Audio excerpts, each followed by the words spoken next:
sabia que era uma pergunta de bate-pronto, sem tempo de pensar, sem tempo de... E algumas falaram, olha, eu não sei quem sou eu. Algumas falaram, não, eu acho que eu sou assim. Eu acho que eu sou assim. E outras pessoas não responderam a pergunta. Porque a pergunta é quem é você. E elas responderam para mim o que elas tinham. Porque elas começaram dessa maneira. Vou falar por mim, eu sou o Douglas, eu tenho uma esposa, eu tenho 2 filhos, eu tenho um emprego. Mas eu não perguntei o que você tem. Eu perguntei o que você é. Porque aquilo que você é e depende daquilo que você tem. Se eu sou o Douglas, eu tenho um nome. E esse nome não sou eu. Eu tenho uma esposa. E também não sou eu. Eu tenho filhos, eu tenho emprego. Isso é o que eu tenho. Mas aquilo que nós somos independe daquilo que nós podemos ter. Algumas pessoas tentaram ainda questionar, não, mas quem é você? Eu sou fulano. Não, mas eu sou isso, eu tenho aquilo. Eu falei, não, mas se tirar isso de você, quem você é realmente? Se você não tivesse aquilo que você tem, se você em vez de ser o Douglas, você fosse o Roberto. Se em vez de você ter um emprego, você fosse desempregado. Se em vez de você ter uma família, você não ter essa família. Você não ter os seus filhos. Quem é você? E sabe, as pessoas não sabem responder. Uma única pessoa foi precisa. Falando a respeito dela, e ela falou assim, não, eu só sei isso porque eu estou sempre lendo livros de autoajuda. Sabe, e aparentemente é uma pessoa que não serve a Deus. Uma pessoa que não serve a Deus, eu fiz isso para várias pessoas, homens, mulheres, pessoas que tinham grande conhecimento, pessoas viajadas, que falavam vários idiomas. E eu fiquei pensando, como essa pessoa não sabe quem é ela? Uma pessoa viajada, uma pessoa culta, fala vários idiomas, mas uma pergunta tão simples, ela não soube responder. E hoje, o que a gente vê no mundo é essa maior crise, a crise da identidade. As pessoas não sabem quem elas são. Vive pelos próprios sentimentos. E um canal de divulgação disso são as redes sociais. Estou bem. Na rede social, estou bem. Dá 10 minutos, ela bota um balde sendo chutado. Pronto. Ela não está tão bem, porque ela vive em prol dos sentimentos. Porque ela vive em prol de depender do outro fazer para que ela venha a ser realizada. Ela vive em prol de um grande acontecimento. Quando, na verdade, ela já tem tudo que ela precisa dentro de si. Tudo que somos nós está dentro de nós. Agora, precisamos fazer essa busca. Precisamos entender, porque de maneira produtiva, se eu entendo qual o meu propósito, se eu entendo o que eu sou, eu consigo produzir mais. Pensa assim, se você pega alguém que é um pedreiro e pega o outro que é pizzaiolo e inverte o papel, nada é produzido. Ainda que eles façam, tentem fazer, ainda que saia algo comestível de um lado, ainda que saia uma parede nem tão torta do outro, ainda não é o seu potencial. Enquanto nós não soubermos quem somos nós, a partir da ótica da Bíblia, o nosso potencial jamais será totalmente desenvolvido. E o que nós vemos são pessoas totalmente perdidas. Pessoas totalmente que andam sem saber para onde vão. Porque estão colocando os seus ouvidos para ouvir aquilo que outros dizem, porque elas mesmas não têm certeza de nada. Não busca convicção, não busca ter experiência, vive só a experiência de outros. Não busca ouvir aquilo e ver se aquilo de fato é uma verdade. Pessoas que vivem de informação em informação. Pessoas que hoje ouvem algo da Marta e falam: uau, Martinha é sensacional.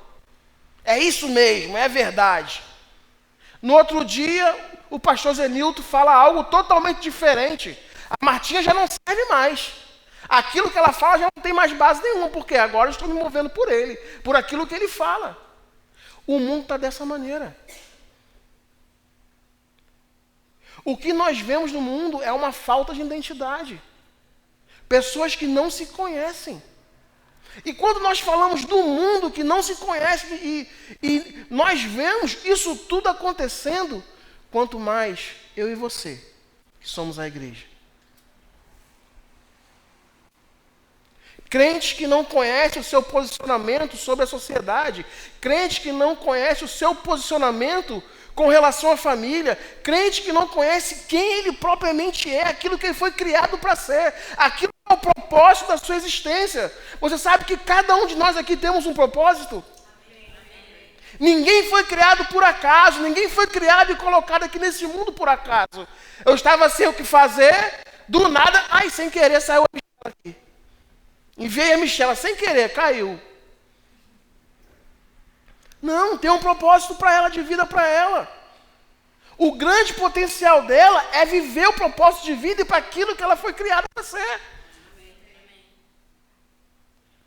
Nós vamos buscar naturalmente o nosso propósito. Eu quero ser porque eu vejo que eu tenho mais facilidade na área de exatas. Eu vejo que eu tenho mais facilidade na área de humanas, mas aquilo ainda não é nem eu nem você. E a pergunta que eu faço, eu estou me fazendo isso desde ontem, eu passei a madrugada pensando: quem é você? E o título dessa conversa nossa de hoje é: Sem crise, eu sei quem eu sou.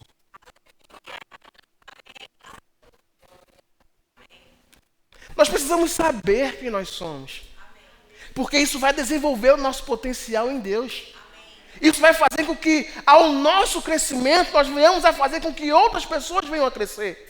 Ao nosso crescimento, outras pessoas serão alcançadas. Ao nosso crescimento, o reino cresce. A gente entende. Não, eu fui criado para isso aqui.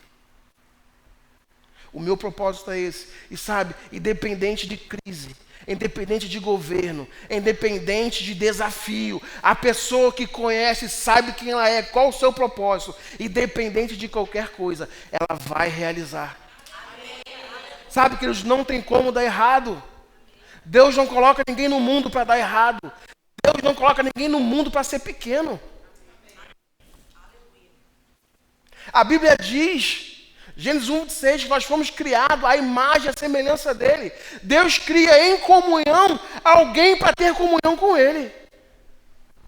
O Pai, o Filho e o Espírito, em concordância, façamos. Não é deixa que eu faço. É façamos uma concordância, uma comunhão. Então um homem criado por Deus, do coração de Deus, criado para a sua comunhão. E a falta de identidade que nós vemos dentro da igreja é a falta de comunhão. A falta de identidade que nós vemos na igreja é a falta de comunhão com aquele que criou para que ela tivesse comunhão com ele. Igrejas que se propõem a se vender, a se trocar, a negociar aquilo que é verdadeiro por aquilo que é momentâneo. Que se dobra aos pés de pessoas pelo posicionamento que ele tem. Igrejas igrejas que se colocam como refém da sociedade. Eu não posso falar isso, senão eu vou ser bloqueado. Eu não posso falar isso, senão vão vir os haters e vão falar isso desse meu comentário. Sabe, queridos, que o mundo lá fora, sem Cristo, ele tem medo da igreja. É por isso que nós temos tanta resistência. Porque eles sabem do nosso potencial, quando nós ainda não sabemos. Ninguém vai resistir ou vai se opor àquilo que não proporciona nada. Naquilo que não traz para ele nenhum tipo de problema. Naquilo que não traz para ele nenhum tipo de dificuldade. Ninguém vai se opor a isso. Ele só se opõe naquilo que está crescendo. E sabe, irmãos, por mais resistência que tenha lá fora, e que a gente vê até em outros países, ainda assim a igreja cresce. Em toda a história da igreja, se nós formos parar para ver, quanto mais resistência havia, quanto mais a igreja crescia. Porque a igreja não para pela resistência, ela para por falta de comunhão.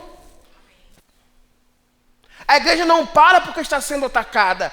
A igreja para porque tem parado de orar. A igreja não para porque as pessoas não querem ouvir. A igreja para porque ela parou de falar. Fazendo um paralelo daquilo que eu ministrei no último domingo, é que eu estive aqui, falando a respeito de confissão. E quando a gente não sabe quem nós somos, nós precisamos confessar aquilo que Deus fala ao meu e ao seu respeito. Eu preciso confessar aquilo que a Bíblia diz ao meu respeito, porque às vezes, aos meus próprios olhos, é difícil para eu enxergar, é difícil para você enxergar. Não é muito mais fácil falar de outro do que falar de você mesmo? É muito mais fácil alguém olhar para você e falar, olha, você tem um grande potencial. Uau, você vai longe. Tem pessoas que trabalham assim. Tem pessoas que ganham a vida dessa maneira, descobrindo outros talentos. Pessoas que vêm aonde ninguém vê grande potencial. Pessoas que têm olhares artísticos. Se você dá um pedaço de tronco para um marceneiro, ele vai ver tanta coisa ali. Eu e você podemos ver só um pedaço de árvore cortada. Mas ele vê ali uma estante, ele vê uma cadeira, ele vê uma cama, ele tem a visão. Ainda que aquilo esteja pronto, ele tem uma visão. Ainda que eu e você não ainda estamos prontos para aquilo que Deus quer fazer e vai fazer nesse lugar, ele já está vendo a minha e a sua vida. Só precisamos acreditar. Só precisamos entrar debaixo desse fluxo, entrar dentro daquilo que Deus está falando, começar a se mover dentro de grandes coisas. Eu começo a me mover dentro de grandes coisas, não quando grandes coisas estão acontecendo, mas eu começo agora, porque quando chegar lá eu já estou pronto. Eu não vou me preparar só quando chegar lá, eu vou chegar pronto. Eu vou saber me mover quando tiver todas as cadeiras completas. Eu vou saber me mover quando faltar cadeira. Eu não vou ficar... Nossa, meu Deus, e agora? Faltou uma cadeira. Manda embora. E agora? Faltou cadeira. Ei, jovem, vem cá. Senta aqui vocês no chão. Ei, senta aqui você. Ó, senta aqui você que é mais antigo de igreja. Senta aqui no púlpito aqui. Você que está chegando hoje, senta na cadeira. É uma questão de se conhecer e saber o propósito. Qual o propósito da sua igreja local? Aonde seus pastores querem chegar? Qual a visão que ele tem dado? Sabe, irmãos, nós precisamos nos associar ainda mais à nossa liderança. Pegar firme junto com eles. Perguntar, pastor, e aí? Qual o próximo passo? Qual o próximo passo que a gente vai dar? Qual foi a próxima informação do céu que o Senhor recebeu de Deus e que a gente vai implantar nesse lugar? Irmãos, não tem como deixar tudo na mão deles. Não tem como agir com eles de maneira parcial. Tem que agir de maneira total. Tem que agir na totalidade daquilo que está acontecendo. está falando de crescimento, de aumento, de grandes coisas. É hora que eu e você devemos agir dessa maneira, agir conforme a grandes coisas. Grandes coisas já acontecem nesse lugar. Ainda que as cadeiras não estejam completas, ainda que estamos com poucas pessoas, grandes coisas Deus já tem feito nesse lugar. Eu não posso comparar aqui com o lugar que tem 500. Eu posso comparar aqui com aquilo que Deus falou. Deus falou que esse lugar aqui são lugares de grandes pessoas, poxa, multidões venham para cá. Como se alcança grandes multidões? Como se comporta à frente de grandes multidões? Eu não posso só me ver, sabe, queridos, pregando somente para esse grupo de pessoas que estão aqui. Eu preciso me ver pregando para grandes multidões. Porque quando grandes multidões chegarem nesse lugar que estão chegando, eu não vou titubear. Eu não vou ficar assim, meu Deus, e agora? O que eu faço? As pessoas esperando receber algo de Deus, e eu aqui, só porque me grande multidão, e eu não sei reagir àquilo. Toda confissão, ela traz afirmação. Tudo aquilo que eu e você venhamos a confessar, ela vai trazer afirmação, palavras de afirmação sobre aquilo. Eu confesso ainda sem crer. E conforme eu vou crendo, conforme eu vou tendo comunhão, conforme eu vou me movendo, eu vou me afirmando naquilo. Eu vou afirmando naquilo. Jesus é o nosso maior exemplo. Ele veio e ele fez grandes afirmações que nenhum outro homem fez. Jesus não tinha problema de identidade. Ele sabia quem ele era. Irmãos, se formos falar de pressão, nós falamos do apóstolo Paulo. Sobre as pressões que ele teve. Mas e Jesus, que sabia que iria morrer? Que veio com esse propósito. Que veio com esse conhecimento. Independente daquilo que ele sabia, das pessoas que viria, ele nunca abriu mão da minha e da sua vida. Ele nunca abriu mão do propósito. Ele nunca abriu mão de dizer quem ele era. Tentaram matar ele várias vezes, porque ele falava quem ele era. A Bíblia, em todo o tempo, o Antigo Testamento falava de um Messias, falava de alguém que viria salvar, falava de alguém que viria livrar. Agora, porque ele estava curando, pessoas estavam tentando matar. Por quê? Porque era sábado. Não, deixa eu morrer hoje. Amanhã a gente faz. Ele diz, não, eu sou maior que o sábado. Eu posso fazer, porque eu sei quem eu sou. Eu posso livrar, porque eu sei quem eu sou. Eu posso prover, porque eu sei quem eu sou. E a igreja ainda não entendemos. Nossa, ficou estranho, né? A igreja ainda não entendeu isso. Dessa realidade. De quem ela é. Abre comigo no livro de João, capítulo 4.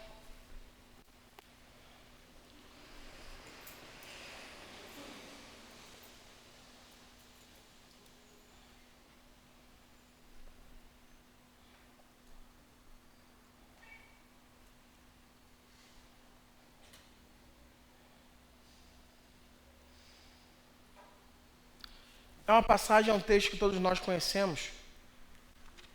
Né? A mulher samaritana, o encontro no poço.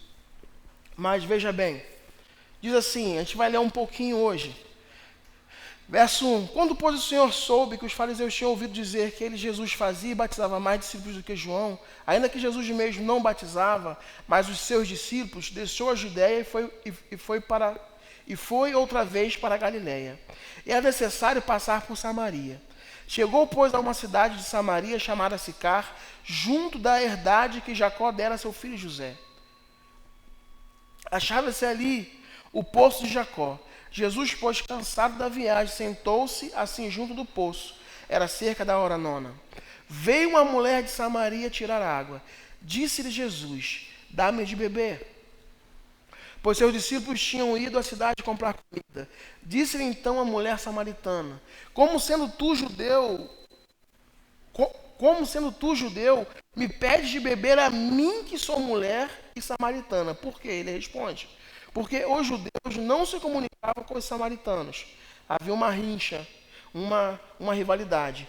Respondeu-lhe Jesus: Se tivesse conhecido o dom de Deus e quem é o que te diz, dá-me de beber, tu lhe terias pedido e ele te haveria dado água viva.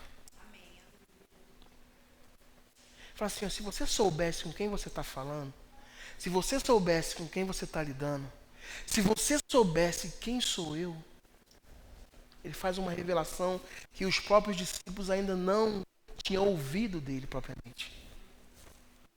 Ele não se apresentado como ele se apresenta para essa mulher.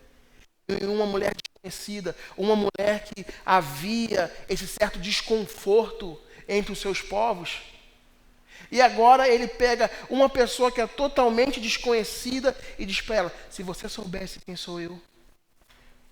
Por quê? Porque ele sabia quem ele era. Sabia aquilo que ele poderia fazer. 11. Se a mulher, Senhor, com que tirar e o poço é fundo, de onde pois tem essa água viva? Jesus falando de coisas espirituais, era pensando de coisas naturais. A falta de identidade só faz ver o natural, enquanto a identidade te mostra o sobrenatural. És tu, porventura, maior do que o nosso pai Jacó, que nos deu o poço, do qual também ele mesmo bebeu, e os filhos e o seu gado? Replicou-lhe Jesus: todo que beber desta água tornará a ter sede. Mas aquele que beber da água que eu lhe der, nunca terá sede. Pelo contrário, a água que eu lhe der, se fará nele uma fonte da água que jorre para a vida eterna. Disse a mulher: Senhor, essa água, para que não mais tenha sede, nem venha aqui tirá-la. Disse-lhe Jesus: vai, chama o teu marido e vem cá. Vamos pular um pouquinho aqui. Ele fala a respeito do que ela já havia tido 5 maridos, mas até esse que estava com ela também não era. Amém? Vamos pular um pouquinho aqui. E a mulher diz para ele assim, disse-lhe a mulher: Senhor, veja. Nossos pais adoraram no monte, e vós dizeis que em Jerusalém é o lugar que se deve adorar. Disse-lhe Jesus: mulher, crê-me, a hora vem em que nem neste monte, nem em Jerusalém adorareis ao Pai. Vós adorareis o que não conheceis, nós adoramos o que conhecemos, porque a salvação vem dos judeus. Mas a hora vem, e agora é, em que os verdadeiros adoradores adorarão ao Pai em espírito e em verdade, porque o Pai procura a tais que assim adorem. Deus é espírito e é necessário que os que o adorem em espírito e em verdade. Replicou-lhe a mulher: eu sei que vem o Messias, que se chama Cristo. Quando ele vier, há de nos anunciar todas as coisas. A gente percebe aqui um pouco da confusão. Aonde é o lugar certo da adoração? Aonde que é o verdadeiro lugar, ou o real lugar de adoração? Jesus fala para ela assim, ó, vai chegar o tempo que não vai existir lugar. Vai chegar o tempo que não é lá, e nem aqui, mas vai ser a adoração verdadeira, a adoração que eu e você podemos fazer em qualquer lugar, a adoração que eu posso fazer dentro do ônibus, a adoração que eu posso fazer no caminho do trabalho. Eu não preciso só adorar dentro da igreja. Às vezes a falta de comunhão com Deus é lá fora. Muitas pessoas só se relacionam com Deus dentro da igreja. Muitas pessoas só têm comunhão com Deus dentro da igreja. Muitas pessoas só leem a sua Bíblia dentro da igreja. Muitas pessoas só oram dentro da igreja. Ele está quebrando aqui esse tabu. Olha, tem uma confusão, porque aqui os meus pais dizem que é aqui, mas vocês dizem que é lá. Afinal, onde é o lugar? Afinal, qual o certo a se fazer? Afinal, qual o verdadeiro lugar? Estava tendo essa confusão. E a mulher diz assim, olha, eu já li, eu fui ensinada que vai vir o Messias. E que ele vai fazer tantas coisas. Através daquilo que ele vai fazer, nós iremos reconhecer. Mas Jesus já vinha fazendo tanta coisa. E mesmo assim ainda não estava sendo aceito. Será que até os dias de hoje acontece? Jesus curando, próprio Jesus, livrando pessoas, tirando pessoas de laço da morte, e ainda assim não sendo reconhecido. E ainda assim não sendo visto. E ainda assim não sendo aceito. Pessoas que falam seu nome como um jargão, pessoas que usam seu nome como vírgula, pessoas que falam assim, não eu sei até quem é. Saber quem é uma pessoa não quer dizer que a gente conhece ela. Porque se eu não tiver relacionamento, comunhão, eu não sou conhecido dela. Se você perguntar para muitas pessoas, a maioria vai falar assim, conhece Jesus? Conheço. Não conhece. Fala um pouco a respeito dele. Elas vão gaguejar. Eu li na Bíblia. Meu pai falou para mim. A mesma confusão que tinha naquele momento daquela mulher, de que um fala e o outro fala, tem hoje também no mundo. O mundo, a gente passa por isso hoje. Parece que as coisas estão mais acentuadas. Por quê? Porque ele está voltando. Ele está voltando. Queira você e eu acreditarmos ou não. Ele está voltando. As coisas que estão acontecendo estão demonstrando a sua volta. A coisa que nós estamos vivendo está demonstrando que ele está voltando. E as pessoas estão ao léu. As pessoas estão vivendo de qualquer maneira. O livramento aqui, graças a Deus. Vamos voltar para a gandaia.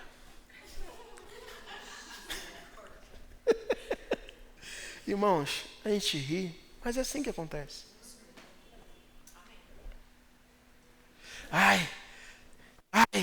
Graças a Deus eu fui livre. Vai acontecer um acidente. Meu Deus, me ajuda! Passou do acidente, está no outro dia na gandaia. Que bom, me livrou, senão eu ia perder aquele baile funk.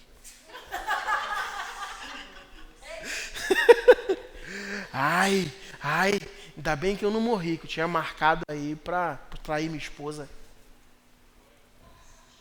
Você acha que o mundo não está assim? Você acha que hoje a gente não vive, pessoas não vivem dessa maneira? Só sabendo quem é Deus, indo até Ele somente na hora da necessidade. E sabe, irmãos, que Deus socorre, que Deus livra. Por quê? Porque Ele ama. Porque Ele é um Deus misericordioso. Porque Ele é um Deus longânimo. E às vezes nós ficamos encucados. Rapaz, tinha que morrer logo. A gente quer apressar que as pessoas vão para o inferno. Porque o ser humano é tão fora de Deus, tão fora daquilo que ele foi criado para ser, que a gente fala assim, tem que morrer logo. Já passou do tempo. Isso é a igreja. Às vezes. Isso somos nós. Às vezes. Vamos continuar o texto. Que é fantástico. A mulher fala sobre, olha, eu sei que vem o Messias. Por quê? Porque eu fui ensinada sobre isso. Eu sei que vai acontecer. E quando ele vier, há de nos anunciar todas as coisas. O verso 26 é extraordinário. O verso 26, com aquela confusão, sabe? Aquela mulher deveria ficar assim, meu Deus. E disse-lhe Jesus, eu o sou. Aquele que você esperava, aquele que sua mãe falou que deveria ser aqui adoração, que os outros falaram que era aqui adoração, aquele que você esperou está na sua frente. Aquele que você esperou há tanto tempo, que tem aguardado há tanto tempo, lhe pede água. Aquele que você esperou há tanto tempo está se revelando para você.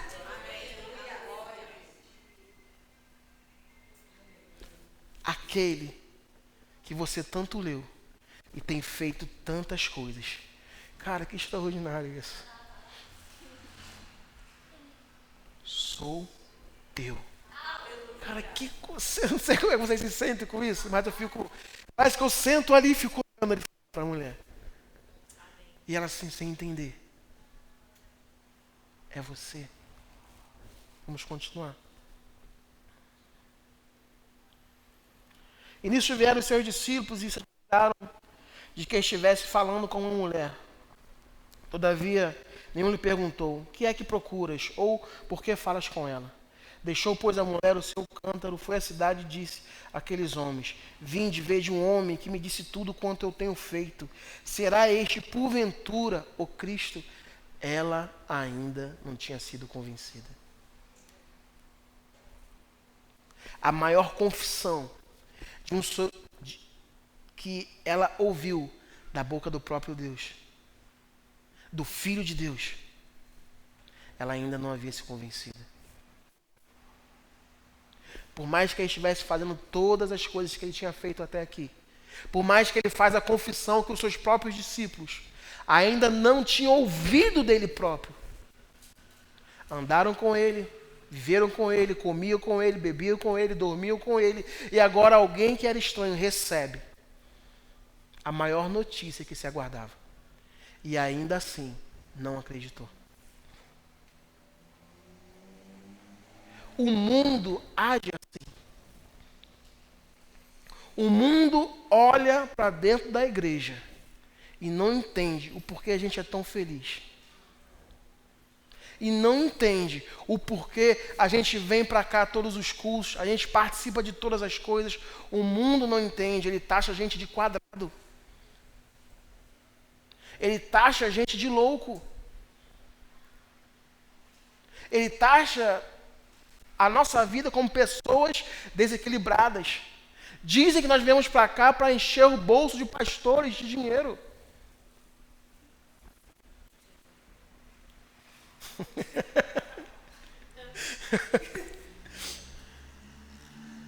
Mas sabe que nós não somos aí?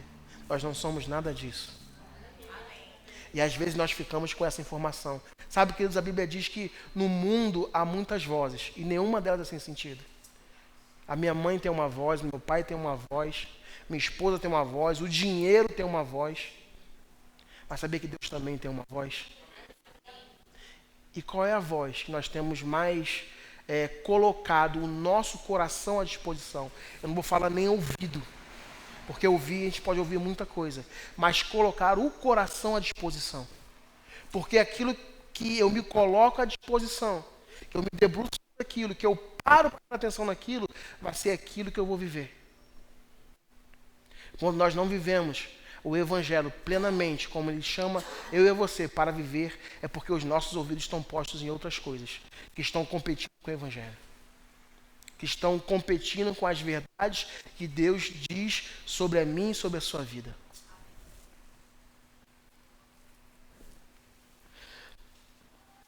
Só um momentinho, deixa eu voltar aqui, eu estou sem meu tablet. E essa confusão que as pessoas têm de não se identificar, de não se conhecer, ela traz grandes consequências. Porque a pessoa que não se conhece, ela está disponível ou disposta de viver qualquer tipo de coisa. Qualquer tipo de proposta, ela vai aceitar. A falta de identidade, ela traz consigo medo. Eu não sei quem eu sou. Então eu tenho medo até de sair de dentro de casa, porque eu não sei quem eu sou. A maior pressão que nós vemos no mundo hoje são as doenças psicológicas. Pessoas que não se identificam, não, eu não sei se eu sou homem não, até que eu vejo meu corpo assim, até parece, mas eu não sei. Eu não sei se eu sou uma mulher direito não, até parece, mas eu não sei. Eu não sei se eu sou. Olha a confusão. Sabe, irmãos, quando você sabe quem você é, independente se você for esquecido, colocado dentro de um buraco ou vendido, a sua posição você vai exercer. José, jovem, invejado pelos irmãos, jogado dentro do buraco, vendido como escravo, tendo toda uma disponibilidade para que ele não cumprisse a sua exatidão, para que ele não cumprisse o propósito da sua existência, para que ele não cumprisse com perfeição aquilo que ele tinha recebido de Deus. Tudo era contra. Pensa hoje na cabeça de um jovem, uma pressão do qual ele vai receber. Olha, você vai ser isso, isso, isso, isso. E do nada, ele é atraído pelos seus. Sabe, irmão, ser enganado por alguém de fora dói. Você ser traído por alguém de fora dói. Não estou desconsiderando isso. Mas quando você é traído e enganado por alguém de dentro, a dor é muito maior. E se você não tem base, onde você se apoie, você vai no fluxo. Você segue. Como é que o pastor fala? Pega o caminho? Pega o beco. José tinha tudo para falar assim, tudo bem, vou ficar aqui nesse buraco, tudo bem, vou virar um escravo, tudo bem, vou viver a minha vida assim, até porque Deus não queria nada comigo. Porque se ele quisesse mesmo, ele tinha me livrado do buraco, ele tinha me livrado de ser traído pelos meus irmãos, ele tinha me livrado de ser vendido para esse povo que eu não conheço, ele tinha me livrado de ser escravo. Independente de qualquer situação ou da crise, ele se manteve o mesmo. Tinha pressão? Tinha pressão. Teve pressão? Teve pressão. Mas ele permanecia o mesmo. Ele sabia quem ele era. O fato de ele estar no buraco, ele não falou assim, pronto, agora eu sou um buraco. Não, ele falou assim, não, eu vou ser aquilo que Deus falou para eu ser. Sabe, porque o fato de você estar na situação que você se encontra, não quer dizer que Deus tem isso para você. O fato da condição que você se encontra hoje não quer dizer que Deus tem isso para você. Mas pode ser que você tenha se acostumado. Pode ser que esse lugar de desconforto se tornou um lugar de conforto. Se tornou um lugar onde você não quer sair porque precisa de esforço. Não tem que me esforçar para sair do buraco. Eu preciso me esforçar para sair dessa situação. E fica esperando Deus fazer todas as coisas. Deus já fez todas as coisas. Ele te deu a palavra, Ele te deu a unção, Ele te deu a graça, Ele te deu a fé. O que você precisa mais?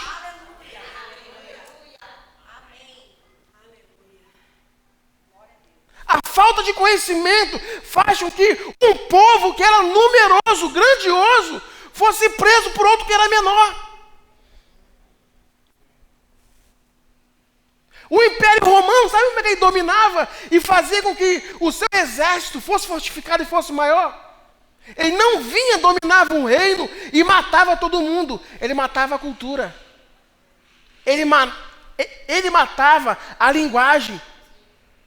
Ele matava a maneira de se comportar. E trazia tudo para dentro deles. Ó, vamos ser romano que a coisa é melhor. Ele pegava as cabeças pensantes e colocava aqui, ensina a cultura, ensina a linguagem, ensina a maneira de se comportar. O mundo está assim. Ensinando as pessoas a falar o que eles querem, a pensar como eles querem, a viver como eles querem, a agir como eles querem. Mas nós somos a igreja. E para facilitar, a Bíblia ainda diz que nós temos a mente de Cristo. Ele diz assim, olha, eles colocam diante de ti a vida e a morte, a bênção e a maldição, e dá a cola. Escolhe, pois, a vida. Ele dá a cola. Para não ter erro, para não ter como você pensar. Não, olha só, eu coloquei aqui, a decisão é sua, mas olha, escolhe a vida. Escolhe o melhor. A melhor oportunidade é essa que eu estou te dando. A melhor oportunidade não é você se vender. A melhor oportunidade não é você se prostituir. A melhor oportunidade não é você deitar com várias mulheres. Eu te dei uma. A melhor mulher é minha, sua, queridos. o melhor esposo é o seu. Ah, você não sabe o que está falando. Não, sei sim. Se você começar a ver a sua esposa, ou seu esposo, ou seus filhos, por aquilo que a Bíblia diz, ajudar ao propósito, ajudar a ele se descobrir, você vai ver a pessoa que tem do seu lado. Você vai descobrir o potencial que Deus colocou do seu lado. Você vai descobrir o próprio gigante que Deus colocou do seu lado. Você vai começar a olhar para aquele homem, não para aquela mulher, de qualquer maneira. Mas quando você bota a ótica bíblica, a visão de Deus sobre ela, você fala assim, uau. Uau, que pessoa fantástica. Que pessoa extraordinária. Que pessoa que vai crescer junto comigo. Sabe que de fazer coisas sozinhos, você pode até conseguir. Mas quando você pega alguém com a mesma força, com a mesma pegada, com a mesma visão, eu e você vamos mais longe. E essa pessoa, a maioria das vezes, está do nosso lado e a gente não presta. Essa pessoa está junto de nós todos os dias, passando as aflições, os desafios, as alegrias, e mesmo assim ainda pode ser que a gente não está considerando, tratando como qualquer um. Ah não, porque ele não tem tanta maturidade, mas ele pode chegar. Podemos nos colocar à disposição de auxiliar. Podemos nos colocar na posição de ajudar essa pessoa a chegar onde ela precisa chegar. Porque não é só porque é meu marido, porque não é só porque é meus filhos, mas porque Deus quer ele assim. Então, o canal que nós queremos ser lá fora, esse canal precisa funcionar primeiro dentro de casa. Esse canal precisa funcionar primeiro de quem está mais perto. Fala assim comigo, eu sou a fonte mais próxima da minha casa. Eu sou a fonte mais próxima da minha casa. E você é, queridos. Eu sou a fonte mais próxima. Eu sou a fonte mais próxima que Deus pode usar para alcançar a minha família. Eu sou a fonte mais próxima que Deus pode alcançar, pode usar para alcançar quem trabalha junto comigo. Mas eu preciso me conhecer. Eu preciso saber, eu preciso ter comunhão, eu preciso ler a palavra, entender, compreender, buscar cada dia mais conhecer esse Deus que se revela, esse Deus que a cada dia tem para nós uma palavra nova, esse Deus que a cada dia tem para nós um ajuste, para que nós venhamos a crescer cada dia mais. Jesus, ele fala algo extraordinário. E ele faz declarações, faz confissões, ele faz afirmações por saber quem ele é. Ele diz, eu sou o caminho e a verdade e a vida. Ninguém vem ao Pai se não for por mim. Ele fala que ele é o caminho. Ele não fala que ele tem o caminho. Ele fala, não, eu sou o caminho. Ele fala assim, eu vou te falar a verdade porque eu tenho a verdade. Ele fala assim, não, eu sou a verdade. Ele fala assim, eu tenho uma vida melhor. Ele fala assim, não, eu sou a vida. Eu sou o caminho, eu sou a verdade e eu sou a vida. Quer chegar ao Pai? É só através de mim. Quer voltar ao encontro? Quer voltar à sua posição original? É através de mim. Porque eu sou. Isso está em João 14,6. João 11, 25, 26, diz assim, eu sou a ressurreição e a vida. Quem crê em mim, ainda que morra, viverá. Ele é a ressurreição. Ele não tem ressurreição. Ele é. Aquele que estiver morto, ainda assim, viverá. Eu gosto da passagem quando diz da mulher, da viúva de Naim. A Bíblia diz que grande multidão acompanhava Jesus, mas também que grande multidão acompanhava aquele velório, aquele cortejo fúnebre. E o interessante é que eles se encontram na porta da cidade. A porta da cidade, o limite da cidade. Se a gente lê esse texto, compreender, nós vamos perceber que aqui aquela mulher, ela já tinha experiência naquilo que ela estava fazendo. Porque a Bíblia diz que ela era viúva. Se ela era viúva, quer dizer que em outro momento ela estava passando pela mesma situação. O mesmo cortejo, alguém sem vida dentro de um caixão. Mas naquele dia, ela encontra uma outra porta. Uma porta dava o limite da cidade. A outra porta dava o acesso à vida. Eita. Uma porta limitava ela a viver aquilo novamente. A outra porta conduzia ela a viver algo diferente. Uma porta conduzia ela a não ter esperança, não ter expectativa. A outra porta diz para ela: eu sou a vida. Eu sou a ressurreição. Eu sou o caminho. Aonde há o limite que foi imposto para a situação que você pode estar vivendo, há uma porta. Aonde uma porta foi fechada só porque você é crente, a outra porta também só porque você é crente. Aleluia. Um encontro. O interessante é que a Bíblia diz que duas multidões, uma que seguia a tristeza, uma que vinha atrás da alegria. Sabe, irmãos, quando a tristeza ela esbarra com a alegria, a tristeza precisa começar a sorrir. Aquela mulher, a gente não entende às vezes a respeito da situação que ela vivia. O homem era aquele que mantinha a casa. Na ausência do marido, possivelmente o filho tomou a sua posição. E na ausência do filho? Agora, sem provisão, ela encontra aquele que é dono de toda a provisão. E o interessante que ele não fala para aquela mulher alguma coisa porque ele viu o que estava acontecendo, ele sabia o que estava acontecendo, mas ele sabia quem ele era. Ele não chega para ela e fala assim: não, olha só, poxa, fica tranquilo, é assim mesmo, aconteceu, as coisas são dessa maneira, houve a fatalidade. Ele não dá tempo dela murmurar, dela questionar, dela falar ter algum tipo de atitude contrária. Ele simplesmente chega lá e a Bíblia diz que ele não toca no menino, mas ele toca no esquife, que era o caixão.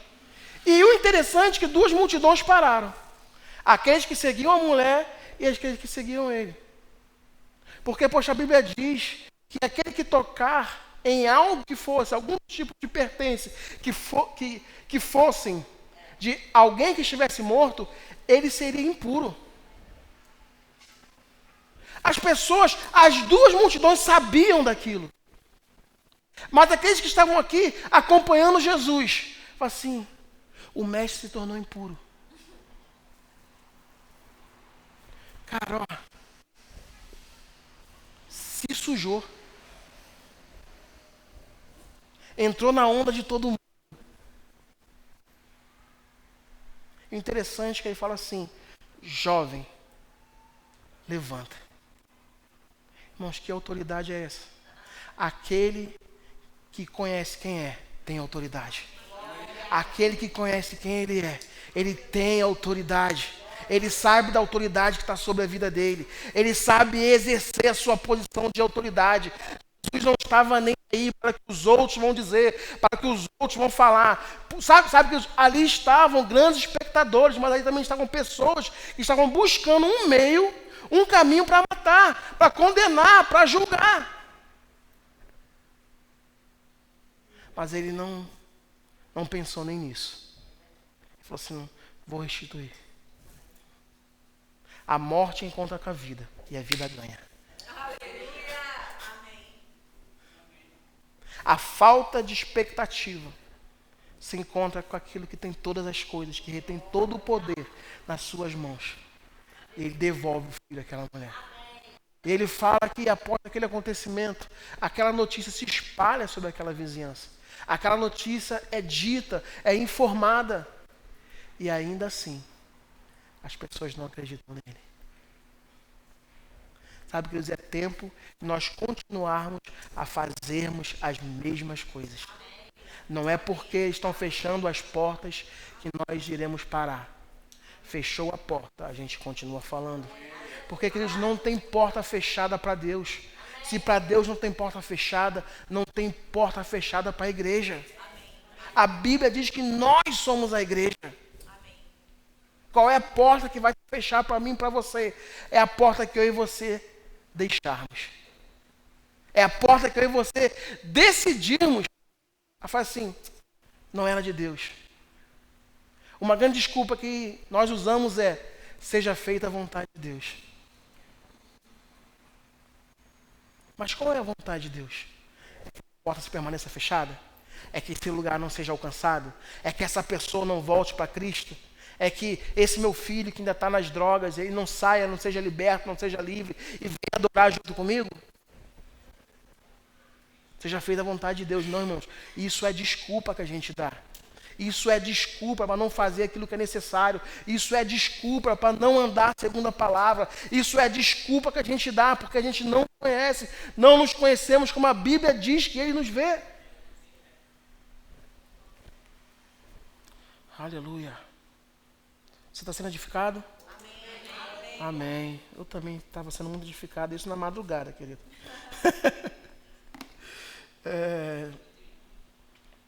João 8,12, ele fala, eu sou a luz do mundo. Quem me segue não andará nas trevas, pelo contrário, terá a luz da vida. Interessante que a Bíblia também diz que nós somos o sal da terra e... Irmão, de que serve essa lâmpada ou essa energia se estiver apagada? De que serve um crente de boca fechada? De que serve a minha e a sua vida se a gente entra nesse lugar e sai da mesma maneira? De que serve a minha e a sua vida se a gente não tem coragem de deixar Deus fluir? Não é nem de falar, é de deixar Deus fluir. Porque a gente quer ter um entendimento que vai ser por aquilo que eu falo. Não, é por aquilo que Ele diz e que bota no meu coração e usa a nossa boca como porta-voz. A gente deixa de falar, porque eu não quero criar aqui um contratempo, uma coisa. Irmão, fala. Deus deu oportunidade, fala. Hoje o pessoal estava falando comigo que vai uma menina lá no meu trabalho e ela viu a prática do homossexualismo. Eu fico buscando uma maneira de tentar puxar um assunto com ela, de falar um pouco de Deus com ela. E o pessoal fala assim, rapaz, toda vez que ela vem aqui, você puxa assunto. Eu falei, cara, olha o que ela está vivendo, ela não nasceu para ser assim. Deus criou ela perfeita. Deus fez ela com propósito. Ela poderia estar casada, poderia ter uma família, ter os seus filhos, ter a sua casa. Mas ela escolheu isso para ela. Mas sabe que Deus tem o melhor para ela. E eu estou aqui, irmãos, na posição de falar isso para ela. Só não tive oportunidade ainda. Às vezes o tempo é muito corrido, eu também estou no meu trabalho. Mas uma gotinha que a gente está colocando aos pouquinhos ali, um pouquinho, uma semente, sabe, irmãos? Basta uma palavra saída da boca de Deus, encontrar um coração que a aceite, para que aquela vida seja mudada, venha a ser transformada. Eu fico ali, solto uma palavra ou outra, solto alguma coisa, eu preciso fazer o meu trabalho. Mas quando eu olho para ela, eu só olho para ela com compaixão. Ela tem a cabeça raspada. Ela se veste como menino. Mas ali dentro tem o que ela é. A Bíblia diz que o amor, ele cobre multidão de pecados. É como se isso aqui, ele é um celular, mas ele tivesse cheio de coisas sobre ele que não deixasse ver ele. Aí o amor vai lá e ele cobre tudo isso para que seja visto como ele é. Eu só consigo enxergar ela assim. Eu só consigo ver ela daquela maneira. E uma das coisas que eu quero finalizar aqui é a maneira com que você acessa isso. Quem tem celular, me empresta? Tem celular? Pode ficar? Amém. Então, Eu peguei, mas vou jogar no chão para quebrar. Tem problema? Vai te prejudicar? Vai te prejudicar? As pessoas estão assim, dando a vida para outros, sem saber o motivo, sem saber o propósito, sem saber para onde elas vão. Posso mexer? Você permite?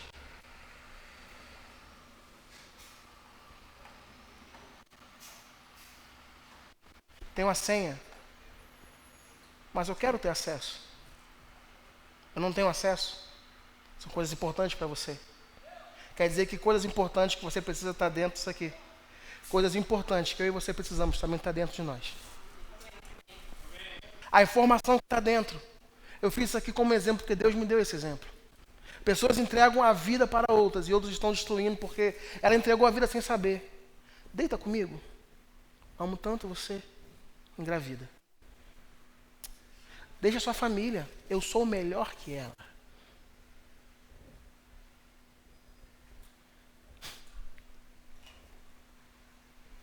Não é estranho? Sabe, irmão, são duras coisas. Mas sem o conhecimento de quem você é, você não vai ter firmeza para fazer essa declaração. Eu não faço isso porque eu sirvo a Deus. Eu não faço isso porque eu não vou denegrir a imagem do meu Senhor. Eu não faço isso porque aquela que Ele me deu é a perfeita. Aquele que Ele me deu é o perfeito para mim. E as informações que estão dentro, o celular dela tinha uma senha, só ela pode acessar. Só ela tem acesso. Mas sabe, a senha de Deus é livre acesso para mim e para você. É um quarto fechado, é dentro de um carro, é no caminho para o trabalho, é onde eu e você estiver. O acesso é o desejo do meu coração, quiser estar com Ele em comunhão. O desejo do meu coração é estar com Ele todos os dias, permanecer com Ele, falar com Ele todos os dias, ouvir a Deus todos os dias. Se eu e você nos dispusermos a falar com Deus todos os dias Deus tem uma palavra para mim e para você. Esse crescimento, essa senha, orando em outras línguas, fazendo da oração um lugar não somente de refúgio, mas um lugar de fortaleza. Um lugar de segurança, um lugar onde eu me apoio, um lugar onde eu recebo informações para lidar com aquilo que está tentando me dominar, para lidar com aquilo que está tentando fazer com que eu não venha falar aquilo que eu sou. Eu não posso, eu nem você podemos ser calados pelas circunstâncias. Sabe, queridos, se amanhã ou depois sai uma ordem, fecha a porta da igreja, tira todo mundo, ninguém mais com Bíblia. De mim e de você. O que ficaria da palavra? O que nós poderíamos falar? O que nós poderíamos nos conduzir e nos mover? Nós dependemos da Bíblia. A Bíblia é a palavra viva. A Bíblia é a espada. Mas se essa espada e essa palavra viva não está dentro de mim, eu não estou olhando para ela e falando assim, olha, estou nessa posição por baixo, mas a Bíblia diz que me fez para estar por cima. Então eu começo a me posicionar, como se eu estivesse por cima, ainda que a minha condição não seja aquela, naquele momento, consegue entender? Mas a postura e a maneira do meu comportamento diz ao lugar que eu pertenço. Às vezes nós vemos pessoas com blusas, com imagem, pessoas com cordão. Aquilo diz quem elas são. Elas usam aquilo para falar assim, ó, eu sou tal coisa. Está vendo aqui? Ó, eu sou tal coisa. Mas às vezes a gente quer andar com a Bíblia. Hoje em dia você nem consegue reconhecer um crente pela Bíblia, porque está tudo no celular. Mas a Bíblia diz que você vai reconhecer ele pelos frutos. A Bíblia diz que você vai conhecer ele por aquilo que ele fala. Queria que você se colocasse de pé e eu vou fechar com isso aqui. O Ministério de Música, por favor.